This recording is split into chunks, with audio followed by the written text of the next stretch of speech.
Global oral cancer trust ఆధ్వర్యంలో ఆదివారం అవగాహన రన్ జరగబోతోంది. ఈ మారథాన్లో అందరూ పాల్గొనాలని డాక్టర్లు పిలుపునిచ్చారు. మెగాస్టార్ చిరంజీవి కూడా ఈ కార్యక్రమంలో పాల్గొంటున్నారు. రానున్న రోజుల్లో ఓరల్ క్యాన్సర్ మహమ్మారిగా మారబోతోందంటున్నారు వైద్యులు. క్యాన్సర్ పై అవగాహనలో భాగంగా ఆదివారం నిర్వహించే మారథాన్లో అందరూ పాల్గొనాలని పిలుపునిచ్చింది గ్లోబల్ ఓరల్ క్యాన్సర్ ట్రస్ట్. ఈ కార్యక్రమంలో మెగాస్టార్ చిరంజీవి కూడా పాల్గొనబోతున్నారు. ఈ అవగాహన ర్యాలీ కర్టన్ రైజర్ లో భాగంగా మై హోమ్ భుజాలో వైద్యులంతా కలిసి say no to drugs, choose a better life అంటూ నోబెల్ కాజ్ తో పిలుపునిచ్చారు. ప్రాణాంతకంగా మారుతున్న క్యాన్సర్ ను ముందుగానే గుర్తిస్తే మంచిదని, లేకపోతే ప్రాణానికే ముప్పని అంటున్నారు. సరదా కోసం తీసుకునే cigarette, alcohol, drugs, pan Parag లాంటివి మనిషి ఆరోగ్యాన్ని ప్రమాదంలోకి నెడుతున్నాయని చెప్తున్నారు. గతంతో పోల్చితే దేశవ్యాప్తంగా క్యాన్సర్ పేషెంట్స్ పెరుగుతున్నారని, పెద్దవాళ్లే కాకుండా చిన్నపిల్లల్లోనూ ఈ మహమ్మారి కనిపిస్తోందంటున్నారు. అవేర్నెస్ దేనికోసం అంటే మన younger youth smoking, drugs, alcohol ఎడిక్షన్కి లోనవుతున్నారు.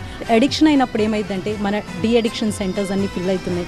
చాలామంది పేరెంట్స్ కిడ్స్ సఫర్ అవటం చూస్తున్నారు. సో వీటన్నిటికీ అవేర్నెస్కి ఒక సొసైటీ నుంచి మనం సొసైటీకి ఏదైనా తిరిగి చేద్దాము అనే ఒక ఆలోచనతోనే ఈ గ్లోబల్ ఓరల్ క్యాన్సర్ ట్రస్ట్ స్థాపించబడింది.